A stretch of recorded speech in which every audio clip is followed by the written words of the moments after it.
Bab 18. Quraisy bertindak. Pada zaman awal Islam, para sahabat Nabi SAW seringkali keluar dalam kumpulan kecil ke beberapa lembah sempit di luar Mekah untuk bersembahyang bersama tanpa dilihat.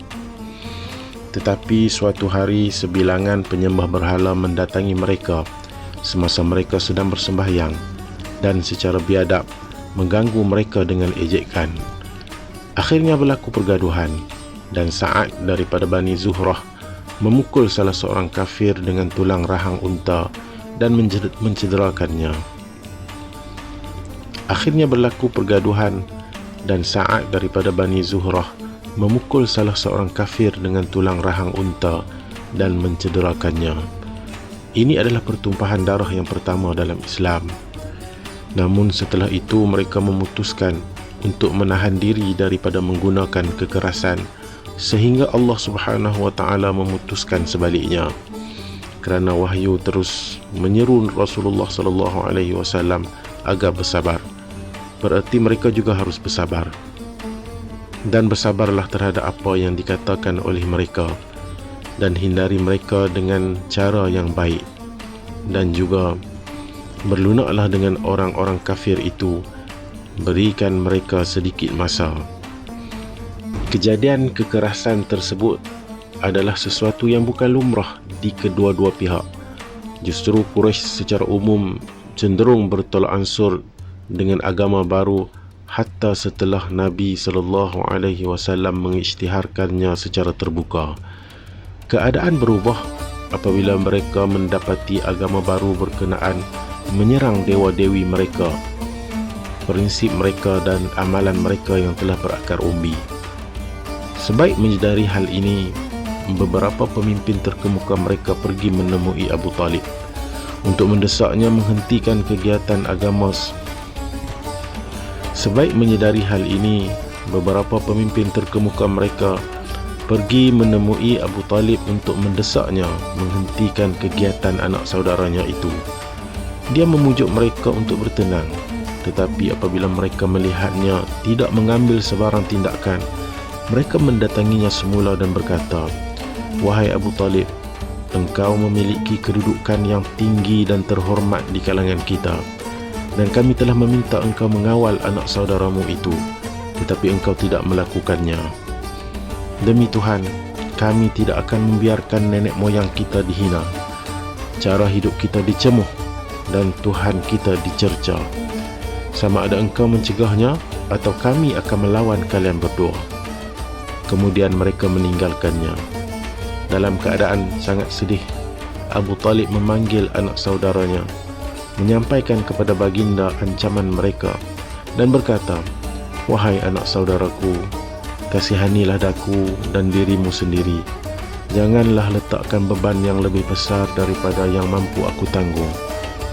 Nabi SAW menjawab dengan berkata, "Daku bersumpah demi Allah, sekalipun mereka meletakkan matahari di tangan kananku dan bulan di tangan kiriku dengan syarat aku meninggalkan perjuangan ini sebelum dia memenangkannya atau aku binasa di dalamnya, aku tidak akan meninggalkannya." Kemudian dengan air mata berlinangan, baginda bangun dan berpaling untuk pergi.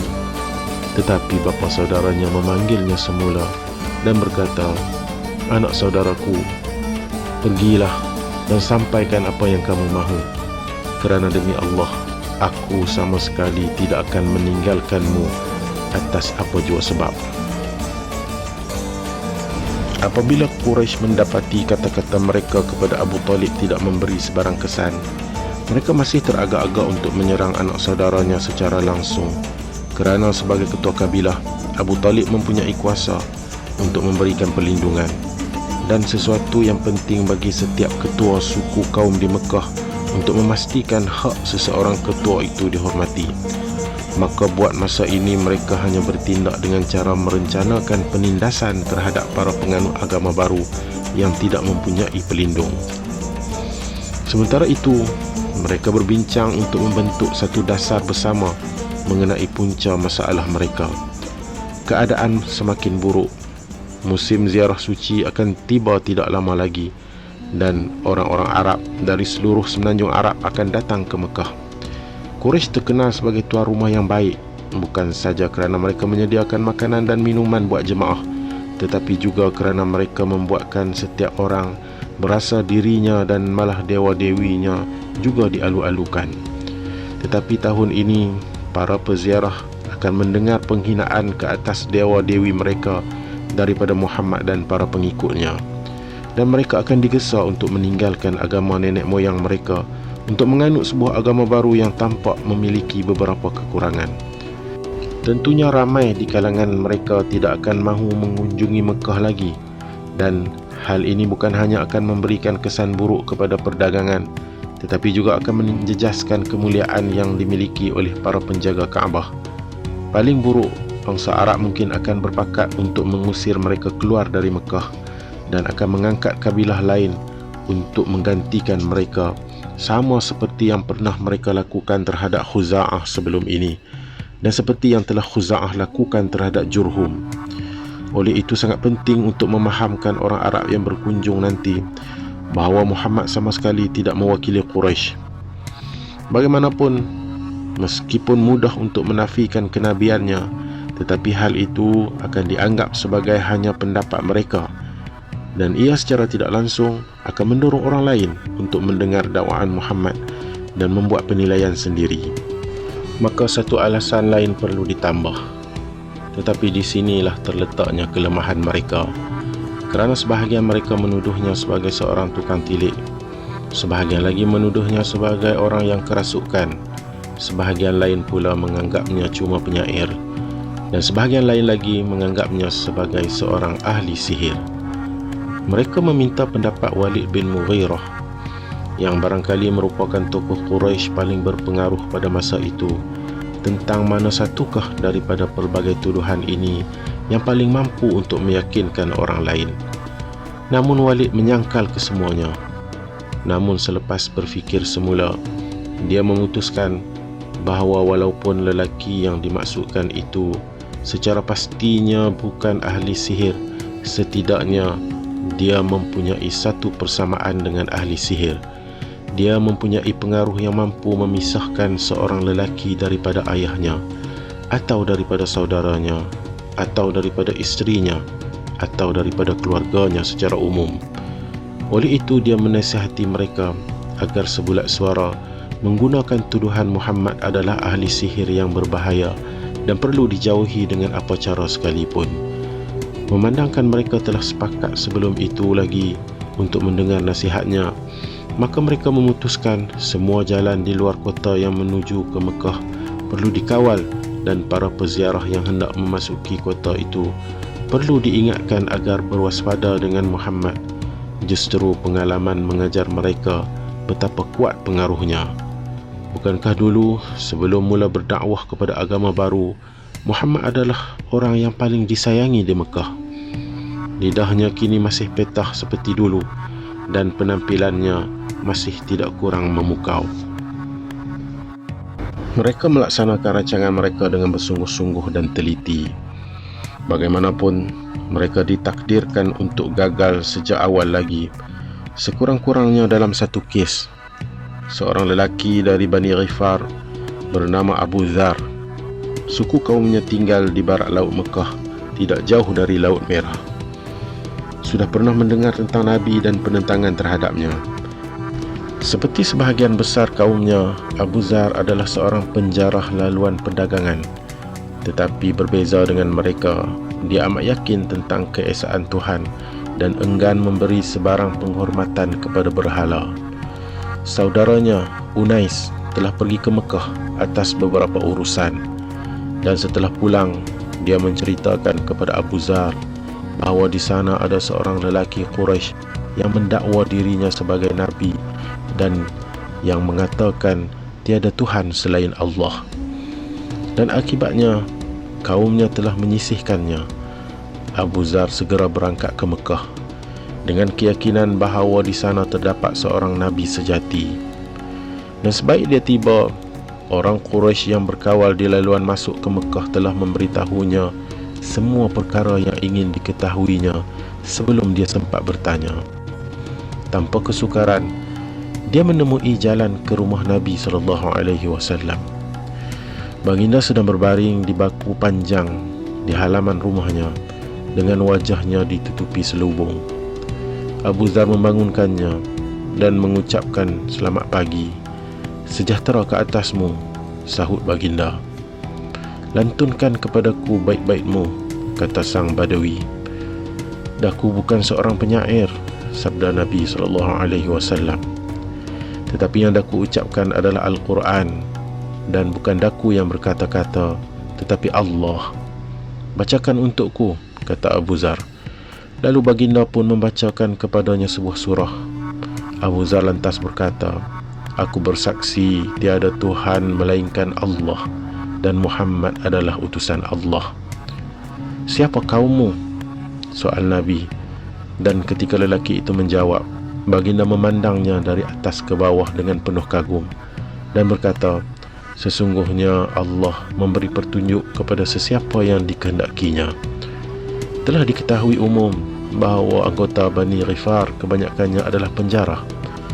Setelah mengajarkan Abu Dzar tentang Islam, Nabi SAW menyuruhnya kembali kepada kaumnya dan menunggu perintahnya. Maka dia pun kembali kepada Bani Ghifar, dan selepas itu banyak di antara mereka telah memeluk Islam menerusinya. Sementara itu, dia meneruskan kerjanya sebagai penjarah dengan memberikan perhatian khusus kepada kafilah Quraisy. Namun kini, sesudah merompok sesebuah kafilah, dia akan menawarkan untuk memulangkan semula barang rampasan dengan syarat mereka bersedia untuk memberi kesaksian akan keesaan Tuhan dan kenabian Muhammad SAW. Satu pertemuan lain dengan Nabi SAW telah membawa Islam kepada Bani Daus, penghuni kawasan barat yang juga merupakan suku kaum terpencil seperti Bani Ghifar. Tufail, anggota Bani Daus, menceritakan yang dia telah diberi peringatan sewaktu tiba di Mekah agar tidak berbicara dengan ahli sihir bernama Muhammad atau bahkan mendengarkannya, kerana jika berbuat demikian pasti dia akan terpisah daripada kaumnya. Tufail adalah seorang penyair dan mempunyai kedudukan agak tinggi dalam kaumnya. Justru itu, orang Quraisy bersungguh-sungguh memberikan peringatan kepadanya, sehinggakan sebelum memasuki kawasan Kaabah, dia menyumbat telinganya dengan kapas gara-gara takut tersihir. Rasulullah SAW yang berada di sana pada masa itu baru sahaja berdiri untuk menunaikan sembahyang di antara rukun Yamani dan Hajarul Aswad seperti kebiasaannya, sambil menghadap ke arah Baitul Maqdis, manakala dinding tenggara Kaabah berada tepat di hadapannya.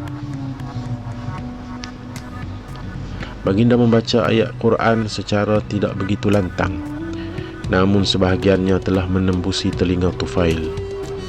"Tuhan menghendaki aku mendengar sebahagian ayat yang dibacakan, dan aku mendengar kata-kata yang begitu indah.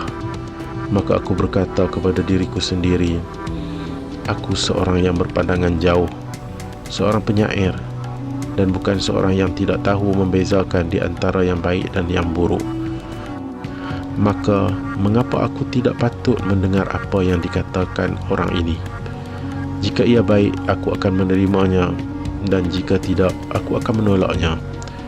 Aku berada di situ sehingga Nabi beredar, lalu aku mengekorinya, dan ketika baginda memasuki rumahnya, aku juga menuruti langkahnya dan berkata, "Wahai Muhammad, kaummu memberitahu aku ini dan itu, dan mereka membuatkanku berasa sangat gerun tentangmu, hingga aku sanggup menyumbat telingaku agar tidak terdengar ucapanmu. Namun Allah menghendakiku agar mendengar kata-katamu. Jadi jelaskan kepadaku, siapa sebenar-benarnya kamu?" Rasulullah SAW menjelaskan tentang Islam kepadanya dan membacakan ayat Al-Quran. Lalu Tufail melafazkan syahadah. Kemudian dia kembali kepada kaumnya, berhasrat untuk mengajak mereka memeluk Islam. Ayah dan isterinya mengikuti jejak langkahnya memeluk Islam. Tetapi anggota Daus yang lain enggan. Lalu dia kembali ke Mekah dalam keadaan amat kecewa dan marah, meminta Rasulullah SAW melaknat mereka. Baginda sebaliknya mendoakan petunjuk buat mereka dan berkata kepada Tufail, "Kembalilah kepada kaum kamu, ajaklah mereka kepada Islam dan berlemah lembutlah kepada mereka."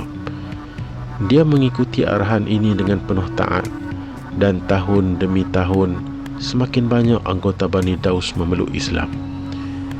Sebelum bertemu Rasulullah SAW, Tufail hanya pernah bertemu dengan para musuh baginda, tetapi para peziarah lain pernah bertemu dengan para pengikut baginda yang menyampaikan kepada mereka cerita yang sangat berbeza daripada yang disebut oleh musuhnya, dan masing-masing mempercayai cerita yang selari dengan naluri masing-masing.